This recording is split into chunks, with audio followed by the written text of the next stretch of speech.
పులివెందుల గల్లీలో జగన్ గెలవలేదు అన్నారు ఎమ్మెల్యే కొలికపూడి శ్రీనివాస్. గతంలో జరిగిన స్థానిక సంస్థల ఎన్నికల్లో వైసీపీ చేసిన అరాచకాలు అన్ని ఇన్ని కావు అన్నారు. ఇప్పుడు ప్రశాంతంగా ఎన్నికలు జరిగాయి కాబట్టే వైసీపీతో పాటు చాలా మంది నామినేషన్లు వేశారన్నారు. తన నియోజకవర్గంలో జరిగిన నీటి వివాదం ముగిసింది అంటున్న కొలికపూడి శ్రీనివాస్తో మా ప్రతినిధి Shiva face to face. Hot కామెంట్స్కి సంబంధించి కూడా ఎమ్మెల్యే కొలికిపూడి ఉన్నారు. సార్, ఈరోజు జగన్ మీడియా సమావేశంలో ఏదైతే చంద్రబాబుకి ఇదే చివరి ఎలక్షన్, ఖచ్చితంగా ఆయన నరకానికి వెళ్తాడు అంటాడు. దీన్ని ఎట్లా తీసుకోవాలి?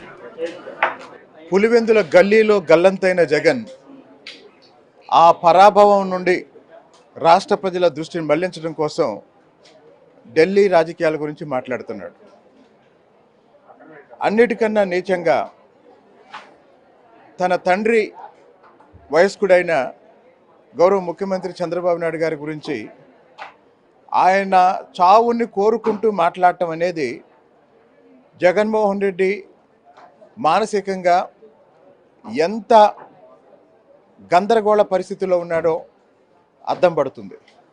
కాబట్టి నేను మళ్ళీ చెప్తున్నా, పులివెందుల గల్లీలో గల్లంతైన జగన్మోహన్ రెడ్డి పిచ్చి పిచ్చి ప్రలాపల వల్ల ఈ రాష్ట్ర ప్రజలకి ఎలాంటి ప్రయోజనం ఉండదు, కూటమి ప్రభుత్వానికి ఎలాంటి నష్టం ఉండదు. అసలు రాష్ట్రంలో శాంతి భద్రత లేవు. నిన్న పులివెందులు కానీ ఒంటిమిట్లో జరిగిన ఎలక్షన్లే ఉదాహరణ. పోలీసులు పచ్చ చొక్కాలు వేసుకున్నారు. గతంలో మేము ప్రజాస్వామ్యబద్ధంగా స్థానిక సంస్థల ఎన్నికలు నిర్వహించామంటే పులివెందుల ఒంటిమిట్ట జడ్పీటీసీ ఉప ఎన్నికలు ఎంత ప్రజాస్వామ్యయుతంగా జరిగాయో చెప్పడానికి ఒక ఉదాహరణ చెప్తాను. దాదాపు 5 ఏళ్ల క్రితం జగన్మోహన్ రెడ్డి గారు ముఖ్యమంత్రిగా ఉన్నప్పుడు జరిగిన స్థానిక సంస్థల ఎన్నికల్లో అప్పుడు తెలుగుదేశం, జనసేన, ఇతర పార్టీల అభ్యర్థుల్ని కనీసం నామినేషన్లు కూడా వేయించలేదు. కానీ ఈరోజు జగన్మోహన్ రెడ్డి తన కంచుకోట అనుకుంటున్న పులివెందుల్లో 11 మంది అభ్యర్థులు స్వేచ్ఛగా నామినేషన్ వేశారు. అలాగనే ఒంటిమిట్టలో 11 మంది అభ్యర్థులు స్వేచ్ఛగా నామినేషన్ వేశారు.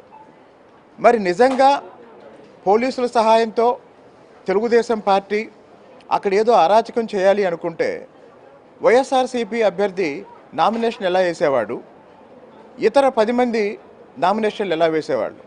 కాబట్టి ఓడిపోతున్న వైఎస్ఆర్సీపీ నాయకులు ఆ ఓటమికి ఏదో కారణం చెప్పుకోవటం కోసం ఈ సాకులన్నీ చూపిస్తున్నారు.